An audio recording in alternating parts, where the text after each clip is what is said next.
Hello, good evening. I'm Anik Bashar from the second year PhD of Biological Science and Bioengineering from IIT Kanpur, and today's lecture will be lecture 4 on the molecular basis of inheritance in Bengali. তো last দিন আমরা কি পড়েছিলাম? Last দিন আমরা পড়েছিলাম যে translation প্রক্রিয়ার আগে জেনেটিক কোড কি, জেনেটিক কোডের আগে ট্রান্সক্রিপশনের জন্য পরে এমআরএনএ কিরকম ভাবে মডিফাই হয়, এবং আজকে আমরা বলেছিলাম যে আজকে আমরা ট্রান্সলেশন পড়বো সেন্ট্রাল ডগমার শেষ স্টেপ। তো উম, এতদিন যে আমরা ডিএনএ হুম তো আমরা সেন্ট্রাল ডগমার লাস্ট স্টেপ, যে ডিএনএ থেকে আরএনএ এবং আরএনএ থেকে প্রোটিন। তো ডিএনএ ডিএনএ থেকে আরএনএ এবং আরএনএ থেকে প্রোটিন, এটাই হচ্ছে, এবং আরএনএ থেকে প্রোটিনের প্রসেসটাকে কি বলা হয়? ট্রান্সলেশন। ট্রান্সলেশন বেসিক্যালি একটা জটিল প্রক্রিয়া এবং এর পিছনে অনেক রকমের এনজাইম এবং প্রোটিনস নিযুক্ত হয়, কিন্তু আহ, এই যে আমি যে টেক্সট বইটা ফলো করি সেখানে ট্রান্সলেশনটাকে অনেকটা ছোট ভাবে দেওয়া আছে। তো আমরা কিছুটা এটাকে আরেকটু ডিটেলসে পড়বো, এতটা ছোট পড়বো না। কিন্তু ওভারঅল যেটা আমি বোঝাতে চাই যে আরএনএ এবং আরএনএ থেকে রাইবোজোমের মাধ্যমে কিভাবে প্রোটিন তৈরি হয় এবং সেই প্রোটিন তৈরিতে কিভাবে টিআরএনএ হেল্প করে এবং অ্যান্টিকোডন এবং কোডনের মধ্যে কোন রিয়াকশন হয়। বস্তুত এই 5-6টা জিনিস যদি আমরা ট্রান্সলেশন সম্পর্কে জানতে পারি, তাহলে কিন্তু ওভারঅল সেন্ট্রাল ডগমার অনেকটাই আমরা জেনে যাব, এবং ট্রান্সলেশন সম্পর্কে এই অবধি জানাটা অনেকটাই গুরুত্বপূর্ণ এবং যথেষ্ট। তো ট্রান্সলেশন মানে কি বোঝায়? ট্রান্সলেশন মানে বোঝায় আরএনএ থেকে প্রোটিন তৈরি হওয়া। আরএনএ এর সিকোয়েন্সের উপর প্রোটিনের সিকোয়েন্স ডিপেন্ড করে। কিভাবে ডিপেন্ড করে? এর আগের দিন আমরা জেনেটিক কোড নিয়ে বলেছিলাম। জেনেটিক কোড কি জিনিস? জেনেটিক কোড বলছে যে না, যে 3টে করে নিউক্লিওটাইড সিকোয়েন্স থাকবে, এবং এই ধরনের নিউক্লিওটাইড সিকোয়েন্স গুলো কি করবে না, এটা একটা প্রোটিন P1 বললাম, এটা আরেকটা প্রোটিন P2, এটা আরেকটা প্রোটিন P3। এরকম ভাবে প্রোটিন সিনথেসাইজ হয়। জেনেটিক কোড, যা জেনেটিক কোড অর্থাৎ আরএনএ তে বা এমআরএনএ তে বেসিক্যালি মনে রাখতে হবে যে প্রোটিন সিনথেসিস সব সময় কোথায় হয়ে থাকে? এমআরএনএ থেকে হয়ে থাকে, এমআরএনএ থেকে হয়ে থাকে। এবং এর আগের দিন আমি এটাও বলেছিলাম যে কোডন এবং অ্যান্টিকোডনের মধ্যে কোডন সবসময় এমআরএনএ তে থাকবে। যে কোডন, যেটাকে কোডন বলা হয় বা জেনেটিক কোড বলা হয়, কোডন বা জেনেটিক কোড, সেটা কোথায় থাকে? এমআরএনএ তে। এবং অ্যান্টিকোডন কোথায় থাকে? অ্যান্টিকোডন থাকে টিআরএনএ তে। প্রোটিন তৈরির জন্য সবসময় এমআরএনএ ব্যবহার করা হয়, এবং এমআরএনএ তে কি থাকে? কোডন বা জেনেটিক কোড। কোডন বা জেনেটিক কোডটা কি জিনিস? কোডন বা জেনেটিক কোডটা হচ্ছে সেই জিনিসটা যেটার উপর বেসিস করে কোন অ্যামাইনো অ্যাসিড যুক্ত হবে আমরা সেটা সম্পর্কে জানতে পারি। তো এত কিছু যখন আমরা জেনে গেছি, তো এবার আমরা ট্রান্সলেশন প্রসেসে যেতে পারি। তো ট্রান্সলেশন প্রসেস কিভাবে শুরু হয় সেটা সম্পর্কে আমরা দেখবো। ট্রান্সলেশনের প্রথম স্টেপ কি? ট্রান্সলেশনের প্রথম স্টেপ হচ্ছে গিয়ে অ্যামিনো অ্যাসিড অ্যাক্টিভেশন। এবার অ্যামাইনো অ্যাসিড অ্যাক্টিভেশন জিনিসটা কি? মূলত এখানে বলা হয় যে অ্যামাইনো অ্যাসিড প্রথমে টিআরএনএ তে যুক্ত হয়, কিন্তু শুধুমাত্র অ্যাসাইল্ড কন্ডিশনে। অ্যাসাইল্ড, ওকে। এই কথাটির অর্থটা কি সেটা আমরা পরে দেখব। যে হুম শুধুমাত্র অ্যাসাইল্ড কন্ডিশনে, এবং আহ, এই টিআরএনএ এর সাথে যুক্ত হওয়াকেই বলে amino acid activation. Amino acid activation. এবং অ্যামাইনো অ্যাসাইল টিআরএনএ কে চার্জড টিআরএনএ বলে। গেল? তো এখানে কি জিনিসটা হয় সেটা আমরা একটু দেখব। এর আগের দিন যখন আমরা টিআরএনএ স্ট্রাকচার নিয়ে পড়েছিলাম, তখন আমরা জানতে পারি যে টিআরএনএ তে অনেকগুলো আর্ম বা বাহু থাকে। এর মধ্যে একটা হচ্ছে গিয়ে ডি আর্ম, একটা হচ্ছে টি সাইসি আর্ম, একটা হচ্ছে অ্যান্টিকোডন আর্ম, এবং একটা হচ্ছে অ্যামাইনো অ্যাসিড আর্ম। এবার এই জিনিসটাকে আমি বারবার বলেছিলাম যে এই জিনিসটাকে সবসময় অ্যামাইনো অ্যাসিড আর্ম কেন বলে, কারণ এখানে অ্যামাইনো অ্যাসিড অ্যামাইনো অ্যাসিড যুক্ত হয়। কিন্তু আমরা জানি 3' সিকোয়েন্স যেটা আছে টিআরএনএ, যে কোনো টিআরএনএ যদি শেষ 3' সিকোয়েন্সটা দেখো তাহলে কিন্তু তুমি এরকম পাবে, সি সি এ। তো অ্যামাইনো অ্যাসিড যেটা আছে সেটা সবসময় এই অ্যাডেনিনের সাথেই যুক্ত হয়ে থাকে। পুরো টিআরএন এর সাথে তো যুক্ত হবে না, টিআরএন এর একটা সিকোয়েন্স, যেটা শেষ সিকোয়েন্স, যে 3' প্রান্তে টিআরএন এর সবসময় একটি অ্যাডেনিন রেসিডিউ বা একটি অ্যাডেনিন নাইট্রোজেন বেস থাকে, এবং সেই নাইট্রোজেন বেসের সাথেই প্রকৃতপক্ষে অ্যামাইনো অ্যাসিড যুক্ত হয়। এবং অ্যামাইনো অ্যাসিড অ্যামাইনো অ্যাসিড যুক্ত হয় কিভাবে যুক্ত হয় সেটা আমি দেখাচ্ছি। যে ধরা যাক এটা D arm, T psi C arm, anticodon arm, amino acid arm, এবং অ্যামাইনো অ্যাসিড আর্মের এখানে ধরা যাক এই হচ্ছে গিয়ে সেই ফসফেট, এবং ফসফেটের পর অ্যাডেনিন। কোন অ্যাডেনিন এটা? এই অ্যাডেনিনটাই, যে অ্যাডেনিনটা আমি দেখাচ্ছিলাম। তো এই অ্যাডেনিনটার সাথে কি করে, আহ, যে কোনো, তোমরা যদি অ্যামাইনো অ্যাসিড দেখো তাহলে তার সিকোয়েন্স অনেকটা এরকম হয়। এমন এটা গ্লাইসিন হয়ে গেল, এটা ভ্যালিন হয়ে গেল। হুম।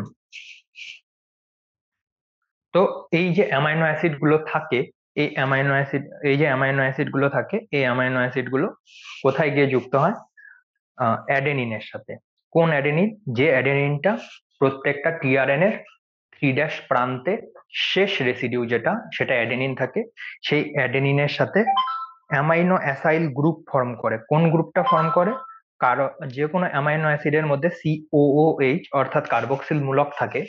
তো সেই কার্বক্সিল মূলকটা 3' OH এর সাথে বিক্রিয়া করে একটা অ্যাসাইল গ্রুপ তৈরি করে, যে অ্যাসাইল গ্রুপটা মানে কি COO থাকবে। বুঝতে পেরেছো? ওকে।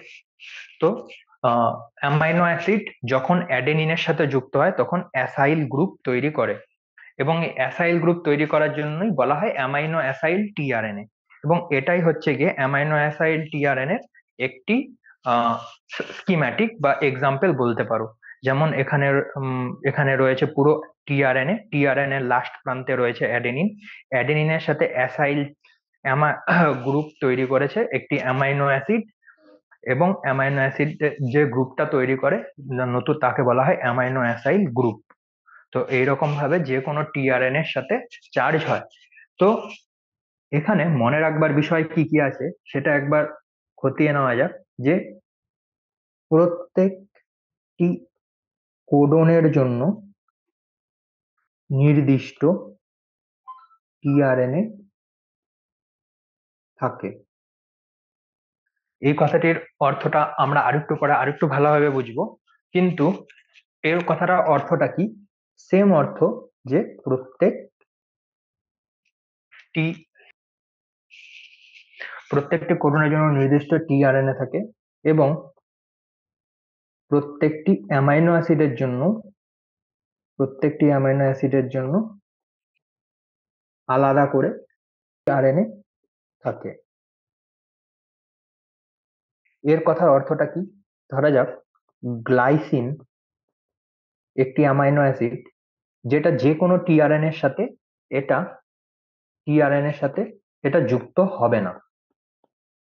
শুধুমাত্র কিছু টিআরএনএ থাকবে যেটা গ্লাইসিনের জন্য স্পেশালি তৈরি হয় সেলে। গ্লাইসিন শুধু তার সাথেই বাইন্ড করতে পারবে। অর্থাৎ প্রত্যেকটা অ্যামাইনো অ্যাসিডের জন্য কোষে আলাদা করে টিআরএনএ থাকে। শুধু প্রত্যেকটা অ্যামাইনো অ্যাসিডের জন্য না, বলা ভালো হয় যে প্রত্যেকটা কোডন। আমরা কটা কোডন জেনেছিলাম? মোট মিলে 64 খানা কোডন আছে। তার মধ্যে 3 খানা কোডনকে স্টপ কোডন বলে, এবং বাকি 61 খানা কোডনকে কি বলা হয়? যে এরা কোনো একটা অ্যামাইনো অ্যাসিডকে কোড করতে পারে। তো প্রত্যেকটা কোডন, তাদের জন্য নির্দিষ্ট নির্দিষ্ট আরএনএ রয়েছে। তো এইভাবে টিআরএনএ কাজ করে। টিআরএনএ একটি মাত্র টিআরএনএ থাকে না, বা একই ধরনের টিআরএনএ কোষের মধ্যে থাকে না। কোষের মধ্যে প্রত্যেকটি অ্যামাইনো অ্যাসিডের জন্য আলাদা আলাদা করে টিআরএনএ থাকে। যে টিআরএনএটা গ্লাইসিনের সাথে বাইন্ড করছে বা গ্লাইসিনকে নিয়ে যাচ্ছে প্রোটিন তৈরির জন্য, সেই টিআরএনএটা কখনোই গ্লাইসিন ছাড়া অন্য কোনো প্রোটিনের সাথে, অন্য কোনো অ্যামাইনো অ্যাসিডের সাথে বাইন্ড করবে না, বরঞ্চ ওই গ্লাইসিনের জন্য ওটা স্পেসিফিক বা নির্দিষ্ট থাকে। এটা হচ্ছে 1 নম্বর। 2 নম্বর কি? 2 নম্বর হচ্ছে না, যে এই সময় উম, এই রিয়াকশনটা, কোন উৎসেচক দ্বারা এই রিয়াকশনটা হয়ে থাকে? Amino acyl transferase. এটাকে অনেক সময় অনেক বইতে দেখবে তোমরা অনেকটা ছোট্ট করে লেখা, যে tRNA plus amino acid plus Mg2+ অনুঘটকের কাজ করে, সরি অনুঘটক নয়, কোফ্যাক্টর। এই কোফ্যাক্টর গুলো কি করে? কোফ্যাক্টর গুলো অ্যামাইনো যে কোনো উৎসেচককে হেল্প করে, তার কাজকে সাহায্য করে। Plus amino acyl transferase, amino acyl, তো কি তৈরি হয় না, amino amino acyl amino acyl tRNA plus Mg2+ plus amino acyl transferase. তো এই হচ্ছে গিয়ে ওভারঅল রিয়াকশন। এবং কি করে না, এটা টিআরএনএ লাস্টের 3' প্রান্তে যে অ্যাডেনিনটা থাকে, সেই অ্যাডেনিনের সাথে এরা অ্যামাইনো অ্যাসিডকে যুক্ত করে, এবং তার ফলে একটি অ্যাসাইল বন্ড বা অ্যাসাইল বন্ধনী তৈরি হয়। এর জন্য একে বলা হয় অ্যামাইনো অ্যাসাইল টিআরএনএ বা চার্জড টিআরএনএ। এবং এই প্রক্রিয়াটি কোত্থেকে সাহায্য করে? অ্যামাইনো অ্যাসাইল ট্রান্সফারেজ নামে, ট্রান্সফারেজ বা সিনথেটেজ, অনেক সময় একে সিনথেটেজও বলা হয়। অ্যামাইনো অ্যাসাইল ট্রান্সফারেজ বা অ্যামাইনো অ্যাসাইল সিনথেটেজ নামে এনজাইম। এই ছিল প্রথম স্টেপ, যেটাকে আমরা কি বলে থাকি, যে না অ্যামাইনো অ্যাসিড অ্যাক্টিভেশন। পরবর্তী স্টেপটা কি হবে? পরবর্তী স্টেপটা হচ্ছে ইনিশিয়েশন। আমরা ডিএনএ রেপ্লিকেশন এবং আরএনএ ট্রান্সক্রিপশনের সময় শুরু কি থেকে করেছিলাম? শুরু করেছিলাম ইনিশিয়েশন থেকে। কিন্তু যখন আমরা ট্রান্সলেশন নিয়ে আলোচনা করি, তখন আমরা শুরু কি থেকে করি? সবসময় অ্যাক্টিভেশন অফ অ্যামাইনো অ্যাসিড নিয়ে। যে অ্যামাইনো অ্যাসিড যদি অলরেডি টিআরএন এর সাথে বাইন্ড না করে, তাহলে কোনো ট্রান্সলেশন প্রক্রিয়া হবে না। ঠিক আছে, এবার 2 নম্বর পয়েন্ট। 2 নম্বর পয়েন্ট কি? ইনিশিয়েশন। ইনিশিয়েশনে কি হয়ে থাকে? তবে ইনিশিয়েশনে ঢোকার আগে আমি একটু বলবো, যে আগের দিন আমরা আরএনএ এর গঠন সম্পর্কে পড়েছিলাম। আরএনএ এর গঠনটা কিরকম হয়, সরি রাইবোজোমের গঠন সম্পর্কে পড়েছিলাম, যে কিরকম হয় না, একটা ছোট ইউনিট থাকে, একটা বড় ইউনিট থাকে।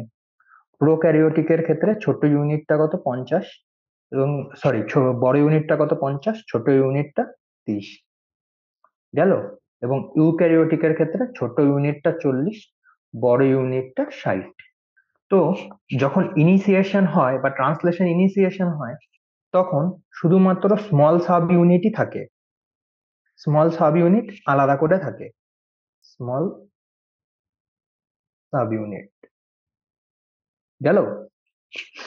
এটা যখন মানে ইনিশিয়েশন, যখন মানে ট্রান্সলেশন শুরু হয়, তার আগে কি হয়?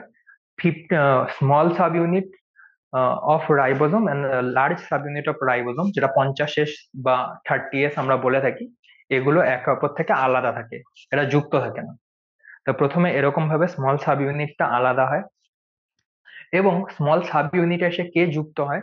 স্মল সাব ইউনিটে এসে যুক্ত হয় এমআরএনএ। আমরা এমআরএনএ সম্পর্কে কি বলেছিলাম, যে না এমআরএনএ নিউক্লিয়াস থেকে প্রথমে সাইটোপ্লাজমে আসে, সাইটোপ্লাজমে এসে কি হয়, এটা চেঞ্জ হয়। এর পিছনে পলি এ টেল যুক্ত হয়, সামনের দিকে 5' প্রান্তে জি ক্যাপিং হয়, ভিতর থেকে ইন্ট্রন গুলিকে সরিয়ে দেওয়া হয়, শুধু এক্সন পড়ে থাকে।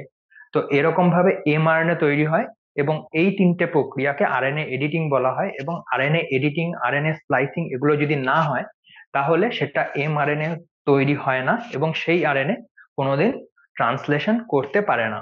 তো কোনো আরএনএ কে যদি ট্রান্সলেশন করতে হয়, সেটা কি হবে? Always mRNA. এবং এমআরএনএ যদি প্রডিউস হয়, বা এমআরএনএ যদি রাইবোজোমের সাথে বাইন্ড করতে হয়, কি করতে হবে? এর ভেতর থেকে যত ইন্ট্রন সিকোয়েন্স গুলো আছে, যেগুলো অ্যাকচুয়ালি প্রোটিন কোড করতে ব্যবহৃত হয় না, সেগুলোকে সরাতে হবে। পিছন দিকে বলছি, আরএনএ এর লাস্ট প্রান্তে পলি এ টেইল রাখতে হবে, এবং সামনে জি ক্যাপিং রাখতে হবে। তো এত কিছু হওয়ার পরে শুধুমাত্র এমআরএনএ স্মল সাব ইউনিটের সাথে বাইন্ড হতে পারে। ওকে, এই হচ্ছে গিয়ে এমআরএনএ। এবং এখানে প্রত্যেকটা জীবজগতে একটু খুব ইন্টারেস্টিং ফ্যাক্ট আছে, যেটাকে বলা হয় ইনিশিয়েশন কোডন। ইনিশিয়েশন কোডন কথাটার অর্থটা কি? AUG বলে একটা কোডন আছে, যেটা অ্যাকচুয়ালি মিথিওনিনকে কোড করে। ওকে, তো একে ইনিশিয়েশন কোডন কেন বলা হয়? যে কোনো ট্রান্সলেশন শুরু হয় AUG দিয়ে মিথিওনিনকে মিথিওনিনকে যুক্ত করে।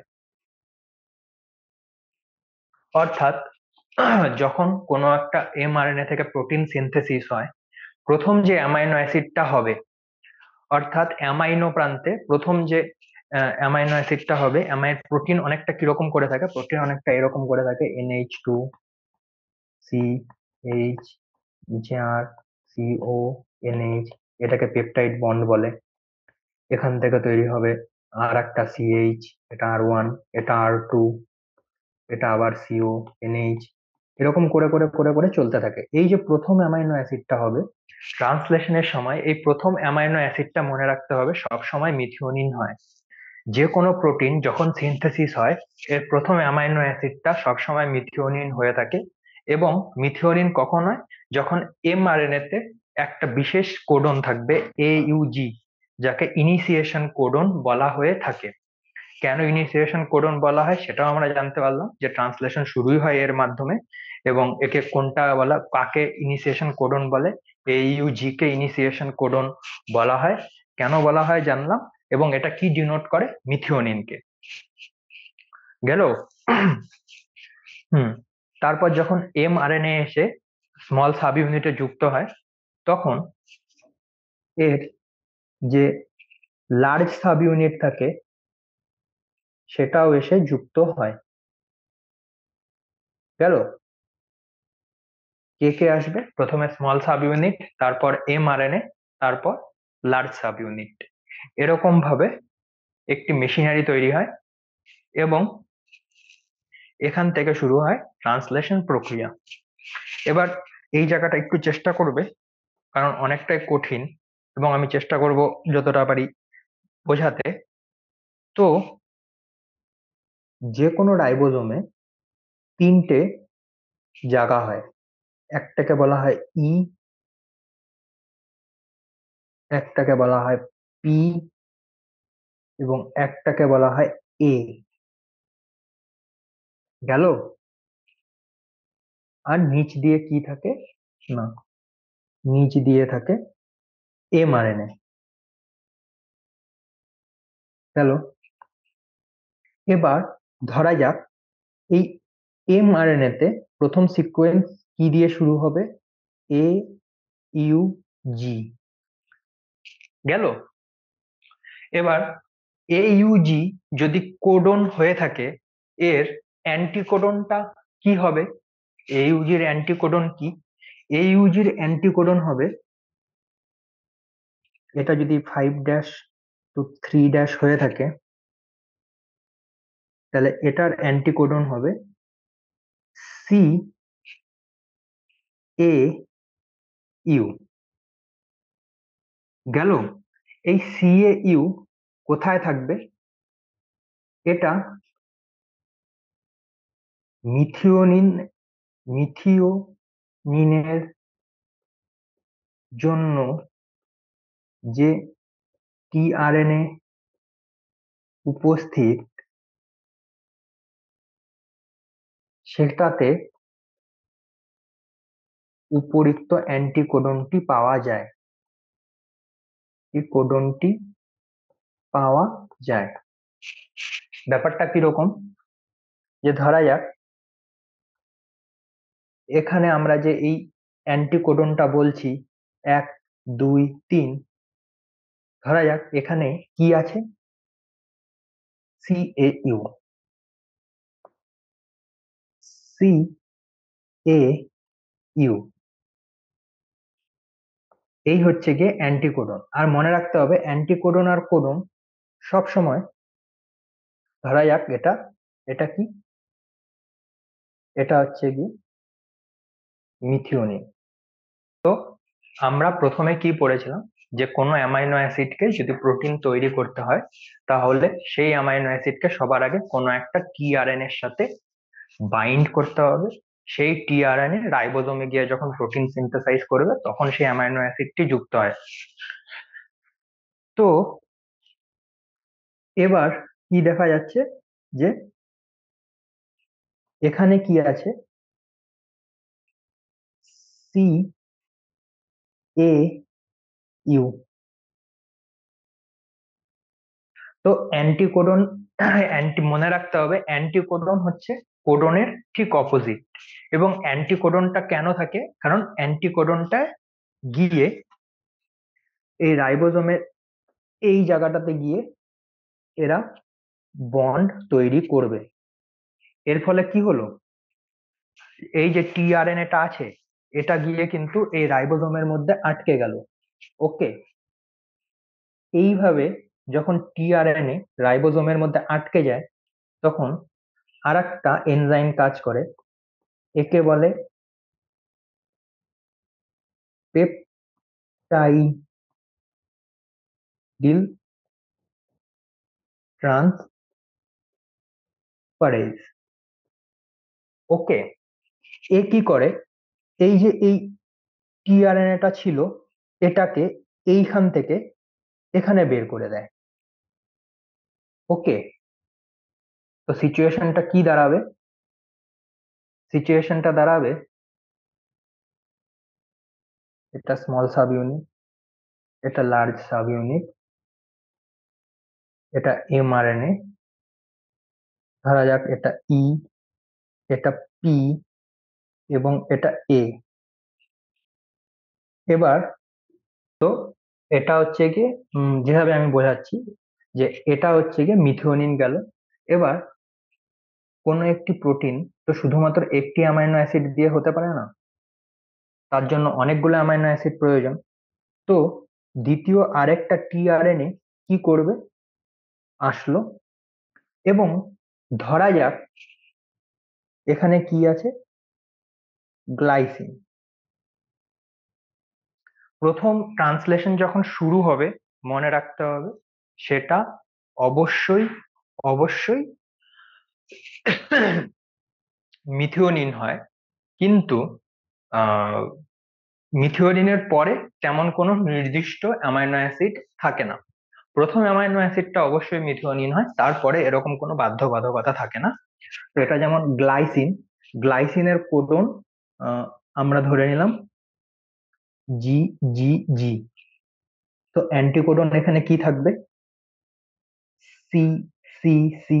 কোডন আর অ্যান্টিকোডন এরা শুধু একে অপরের সাথে বাইন্ড করবে।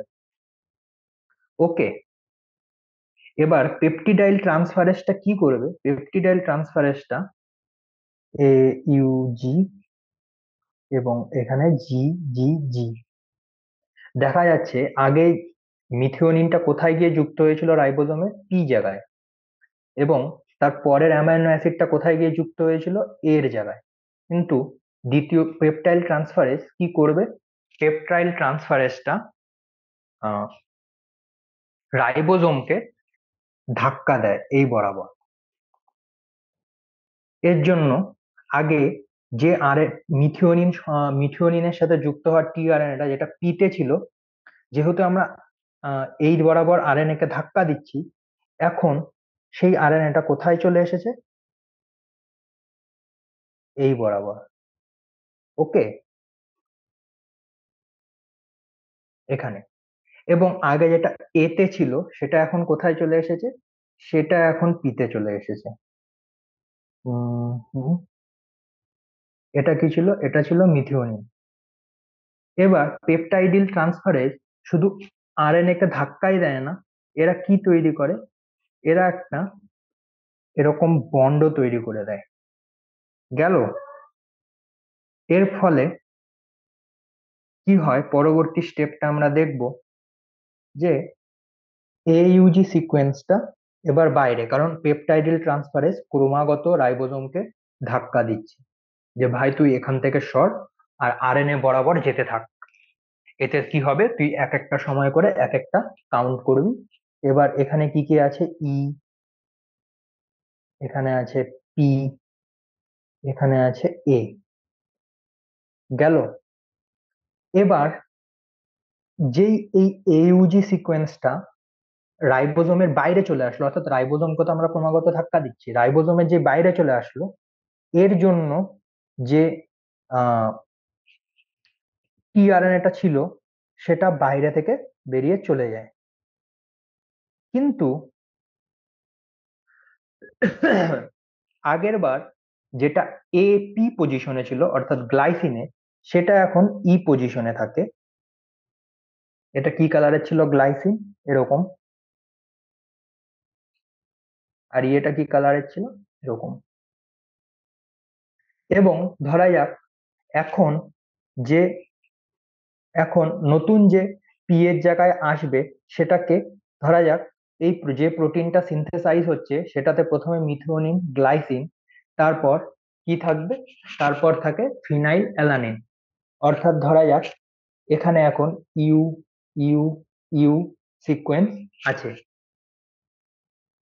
এবং ইউ ইউ ইউ এই তিনটি সিকোয়েন্সের জন্য আহ অপর দিকে যে অ্যান্টিকোডন যুক্ত টিআরএনএটা যুক্ত হবে, সেটাতে কি থাকবে, সেটাতে থাকবে এ এ এ এ। অন্য কালিতে লিখি তাহলে সুবিধা হবে বুঝতে। হুম, এ এ এ, এরা বাইন্ড করে গেছে। এবং ধরা যাক যে নতুন ইয়েটা যুক্ত হবে, প্রোটিন যুক্ত হবে, সেটা আমরা ধরি সেটা হচ্ছে ফিনাইল অ্যালানিন। তো এটাও নিজের সাথে বাইন্ড করে গেল। এবং তার পরবর্তীতে অপর আর একটা ধরা যাক, যেখানে উম বলা যায় যে এ সাইডে যখন ই সাইডে এই টিআরএনএটা লাগছে, পি সাইডে এই টিআরএনএটা লাগছে, তখন ধরা যাক আরএনএ তে আর একটা সিকোয়েন্স আছে যেটা সিএএ, সিএএ। এর সাথে অ্যামাইনো অ্যাসিড কি বাইন্ড হবে, ইউ ইউ জি, এরকম কোন একটা অ্যামাইনো অ্যাসিড ধরো বাইন্ড হলো। এর মাথায় অন্য আর একটা প্রোটিন জুড়ে দিই, ধরা যাক এরকম। তো এরকম ভাবে আরএনএ, রাইবোজোম আরএনএ বরাবর ধীরে ধীরে এইদিকে এগোতে থাকবে। প্রত্যেকবার ই পি এ সাইডে আলাদা আলাদা কোডন আসবে, আলাদা আলাদা কোডনের জন্য আলাদা আলাদা টিআরএনএ গিয়ে বাইন্ড করবে, এবং তারপর ইটা মানে এক্সিট, এদিক দিয়ে সব বেরিয়ে যায়। পিতে পেপটাইডিল, এখানে পেপটাইড বন্ড ফর্ম হয় তাই জন্য, এবং এটাকে বলে অ্যামাইনো অ্যাসিড এন্ড। যাই হোক, তো ধীরে ধীরে টিআরএনএ গুলো এ সাইট, তারপর পি সাইট, তারপর ই সাইট করে করে বেরিয়ে যাবে, এবং অ্যামাইনো অ্যাসিড গুলো, সরি, টিআরএনএ গুলো যে অ্যামাইনো অ্যাসিড গুলোকে নিয়ে আসবে, সেগুলো একে অপরের সাথে ধীরে ধীরে বাইন্ড হতে থাকবে। তো এই, এটা আমরা অনেকটাই ডিটেলসে বললাম, হয়তো এতটা লাগবে না, কিন্তু তবুও আমি আর একবার রিভাইজ করিয়ে দিতে চাইছি যে আহ, হুম যে প্রথমে শুধুমাত্র কি থাকবে, small sub unit of ribosome, প্রোক্যারিওটিকের ক্ষেত্রে 30S, ইউক্যারিওটিকের ক্ষেত্রে 40S। এবং এই স্মল সাব ইউনিট বা ছোট সাব ইউনিটের সাথে কে যুক্ত হবে, এমআরএনএ। এমআরএনএ যে এই ছোট সাব ইউনিটের সাথে যুক্ত হলো, তারপর কে যুক্ত হবে না লার্জ সাব ইউনিট। এবং এরকম ভাবে একটা স্ট্রাকচার তৈরি হয় যেখানে এমআরএনএ রাইবোজোমের, দুটো রাইবোজোমের মাঝখানে পিষে যায়, এবং তারপর শুরু হয় ট্রান্সলেশন। ট্রান্সলেশনের জন্য প্রথমে কি প্রয়োজন না, ট্রান্সলেশন যে কোনো অ্যামাইনো অ্যাসিডকে দিয়ে শুরু হতে পারে না। ট্রান্সলেশন যখন শুরু হয় তখন অবশ্যই প্রথম অ্যামাইনো অ্যাসিডটি মিথিওনিন ই হওয়া চাই। এবার মিথিওনিনকে যখন নিয়ে কোনো একটা তৈরি হবে, তার জন্য আমাদের কতটুকু জানা উচিত, তার জন্য জানা উচিত আমাদের যে রাইবোজোমে তিনটি জায়গা থাকে, ই, পি, এ। ইপি এর মধ্যে যখন প্রথমে মিথিওনিনের, যে মিথিওনিনকে নিয়ে যে টিআরএনএটা আসবে, এখানে এই টিআরএনএটার সাথে methionine bind, amino acid tRNA ট্রান্সফারেজটা মিথিওনিন আর টিআরএনএ কে একসাথে জুড়ে দিয়েছে। এরা এসে কোথায় বাইন্ড করবে, প্রথমে পিতে।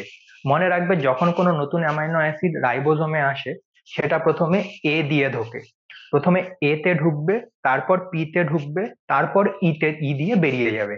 কিন্তু প্রথম যে টিআরএনএটা গিয়ে ঢোকে, অর্থাৎ মিথিওনিনটা, সেটা গিয়ে পিতে বাইন্ড করে, কারণ তখন অলরেডি এতে বাইন্ড করার কোনো এতে বাইন্ড, অহেতুক বাইন্ড করে কোনো লাভ নেই, সোজা পি এর জায়গা খালি আছে, তো পি এর জায়গায় গিয়ে এরা বাইন্ড করে। প্রথমে পিতে বাইন্ড করে, এ জায়গাতে অন্য আর একটা অ্যামাইনো অ্যাসিড বাইন্ড করে, সেটা অ্যাকর্ডিং টু আরএনএ এর সিকোয়েন্স ডিপেন্ড করে, যাই হোক। এবং ধীরে ধীরে পেপটাইডের ট্রান্সফারেজ বলে একটা এনজাইম আছে, যেটার জন্য রাইবোজোমটা 5' to 3' দিকে যেতে থাকে, এবং ধীরে ধীরে প্রত্যেকটা টিআরএনএ যে আলাদা আলাদা অ্যামাইনো অ্যাসিডকে নিয়ে আসছে, সেটা কি করে, সেটা একে অপরের সাথে বাইন্ড করে পেপটাইড বন্ড ফর্ম করে, এবং রাইবোজোম যত এমআরএনএ বরাবর যেতে থাকে, সেই আন্দাজ ধীরে ধীরে প্রোটিন যুক্ত হতে থাকে। যে এক্সাম্পলটা আমরা দিয়েছিলাম সেটাতে কি দেখাচ্ছিল, প্রথমে মিথিওনিন যুক্ত হয় পি সাইডে, তারপর গ্লাইসিন সমন্বিত একটি টিআরএনএ এসে এতে যুক্ত হয়। এবার রাইবোজোম ধীরে ধীরে এগোচ্ছে, তো আগে যেখানে পিতে এই টিআরএনএটি ছিল, সেটা এখন এই জায়গায় চলে আসলো ইতে, এবং এতে যে টিআরএনএটা ছিল সেটা কোথায় চলে আসলো, পিতে। তখন এরা দুটো বাইন্ড করে গেল।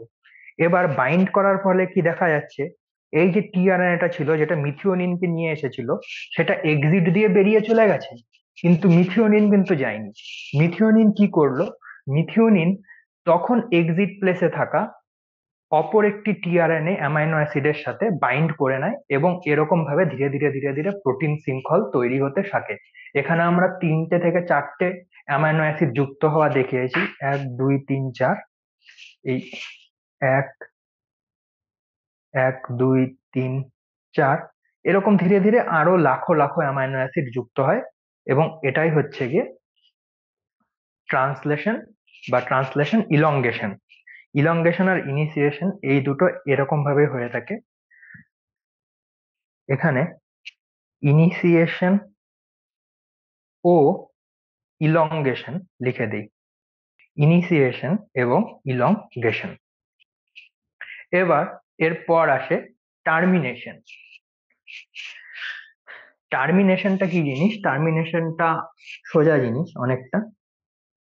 টার্মিনেশনে কি হয়, এটা একটা স্মল সাব ইউনিট, এটা একটা লার্জ সাব ইউনিট, ধীরে ধীরে এই রাইবোজোমটা এদিক এদিক এদিক এদিক এমন কেমন করে যাচ্ছে, এমআরএনএ তে যেরকম সিকোয়েন্স আছে 3টে 3টে করে যাচ্ছে, এবং সেই আন্দাজে অ্যামাইনো অ্যাসিড যুক্ত হয়ে যাচ্ছে। এবার আমি তোমাদেরকে বলেছিলাম 64টি কোডন, 3টি স্টপ কোডন। তো স্টপ কোডন জিনিসটা কি, স্টপ কোডন জিনিসটা হচ্ছে যে কোডন রাইবোজোমে আসলে যে কোডন রাইবোজোমে আসলে ট্রান্সলেশন বন্ধ হয়ে যায়, বুঝতে পারলে? এবং এই কোডন তিনটি কি কি এটা ইম্পর্টেন্ট: উয়া, ইউএএ, উগা, ইউজিএ এবং ওয়াগ। তো সাপোজ ধরা যাক এই রাইবোজোমটা ধীরে ধীরে এদিক এদিক যাচ্ছে এবং এখানে একটা স্টপ কোডন আছে। স্টপ কোডনটা কি হতে পারে? ধরা যাক এখানে ইউএএ, সাপোজ ইউজিও হতে পারতো, ইউএজিও হতে পারতো, কিন্তু এখানে ইউএএ আছে। এবার রাইবোজোমটা যখন এখানে যাবে, এখানে গিয়ে যখনই ও স্টপ কোডন ইউএএ কে দেখে তখন কি করে, রাইবোজোমটা আবার small sub unit, large sub unit আলাদা হয়ে যায়। এবং এরকম ভাবে আলাদা হয়ে যাওয়ার জন্যই ট্রান্সলেশন প্রক্রিয়া বন্ধ হয় এবং আমাদের প্রোটিন সেখান থেকে বাইরে, রাইবোজোম থেকে বাইরে বেরিয়ে আসে। তো সোজা কথায় তাহলে টার্মিনেশনটা কি? যখন রাইবোজোম স্টপ কোডন এনকাউন্টার করে, অর্থাৎ স্টপ কোডনের কাছে যায় অথবা স্টপ কোডনের কাছে আসে, তখন ছোট এবং বড় অর্ধ একক রাইবোজোমের আলাদা হয়ে যায়, রাইবোজোমের আলাদা হয়ে যায়। এর ফলে ট্রান্সলেশন প্রক্রিয়ার সমাপ্তি ঘটে। তো এরকম ভাবে ধীরে ধীরে টার্মিনেশন প্রক্রিয়ার মাধ্যমে প্রোটিন সিনথেসিস বা ট্রান্সলেশনের সমাপ্তি ঘটে। এবং ট্রান্সলেশনের সমাপ্তি ঘটাই কিন্তু শেষ জিনিস নয়। ট্রান্সলেশনের হয়ে যাওয়ার পরে আরেকটি জিনিস হয়, যেটা অনেকটা আমি বলবো বায়োলজির উঁচু ক্লাসের জিনিস। সেটা হচ্ছে কারেক্ট ফোল্ডিং বলতে পারো। এর অর্থটা কি? এর অর্থটা হচ্ছে যে ধরা যাক এটা একটা প্রোটিন, এই প্রত্যেকটা গোল গোল যেটা আঁকাচ্ছি সেটা এক একটা অ্যামাইনো অ্যাসিড ধরা যাক। এবার একটা প্রোটিন এই কন্ডিশন এরকম ভাবেও থাকতে পারে অথবা এরকম ভাবেও থাকতে পারে, প্রোটিনটা এরকম ভাবেও থাকতে পারে যে প্রথমে এরকম, তারপর এরকম, তারপর এরকম, তারপর এরকম, তারপর এরকম, তারপর এরকম যাবে, এরকম যাবে, এরকম যাবে। তা প্রোটিনটা কিরকম ভাবে থাকবে সেটার উপর কিন্তু প্রোটিনের অ্যাক্টিভিটি ডিপেন্ড করে। যদি আমরা উৎসেচক নেই বা এনজাইমের সম্পর্কে কথা বলি, তাহলে যখন আমরা তার ডিপ লিটারেচার অ্যানালিসিস করব তখন আমরা জানতে পারবো যে যত তুমি অ্যামাইনো প্রোটিনের যে কোনো স্ট্রাকচারে থাকতে পারে না, অর্থাৎ যেমন এটা যেমন একটা সোজা স্ট্রাকচার, এটা একটু এরকম, এরকম থেকে এরকমও হতে পারতো, একটু গোল মতন। তো প্রোটিনকে কাজ করতে গেলে তার একটা কারেক্ট স্ট্রাকচার নিতে হয়। তো ট্রান্সলেশনের পর প্রত্যেকটা প্রোটিন নিজেদের একটা কারেক্ট স্ট্রাকচার নেয়, যেটা বায়োলজিক্যালি অ্যাক্টিভ। এই কথাটির অর্থ হচ্ছে গিয়ে যে ট্রান্সলেশনের পর ট্রান্সলেশনের পর আবার প্রোটিন কারেক্ট ফোল্ড হয় এবং একটি বিশেষ কারেক্ট ফোল্ড হয় এবং সেই স্ট্রাকচারে কারেক্ট ফোল্ডিং হয় এবং জৈবিক শুধুমাত্র এবং ফোল্ড হওয়ার সঠিক ফোল্ডিং এর পরেই সঠিক ফোল্ডিং এর পরই প্রোটিন জৈবিক ক্রিয়া, অর্থাৎ জৈবিক ক্রিয়া বলতে তার যা কাজ বা তার যা ফাংশন, জৈবিক ক্রিয়া করে। প্রোটিন কিন্তু এমনি এমনি কোনো কাজ করে না, অবশ্যই তাকে কারেক্টলি ফোল্ড হতে হবে, তাছাড়া ন্যাচারালি প্রোটিন সেরকম ভাবে কাজ করে না। তো এই ছিল ওভারঅল ট্রান্সলেশন। যেটাকে আমরা বলছিলাম যে ওয়াটসন এবং ক্রিক বা ফ্রান্সিস ক্রিক যে বলে গেছিলেন সেন্ট্রাল ডগমা, সেটা লাস্ট স্টেপ। জানার জন্য প্রথমে কি হয়, আমরা কি কি জানলাম, জেনেটিক কোড জানলাম, এমআরএনএ থেকে কিভাবে ইন্ট্রন বাদ যায়, কিভাবে জি ক্যাপিং হয়, পলি এ টেল হয়, এগুলো সম্পর্কে জানলাম এবং তার গুরুত্বটা কি। ট্রান্সলেশনের শুরুটা কিভাবে হয়, ইনিশিয়েশনে হয় না, ট্রান্সলেশনের শুরু সবসময় হয় অ্যামাইনো অ্যাসিড অ্যাক্টিভেশনের মাধ্যমে। অ্যামাইনো অ্যাসিড টিআরএনএ তে এসে যুক্ত হয় শুধুমাত্র এবং এই টিআরএনএ এর সাথে যুক্ত হয়ে অ্যামাইনো অ্যাসিড অ্যাক্টিভেশন বলে। এই টিআরএনএ এর সাথে কিভাবে যুক্ত হয় আমরা আগেই জেনেছি যে প্রত্যেকটা টিআরএনএ কি হয় না, এর লাস্টে একদম 3' প্রান্তে সিসিএ থাকে।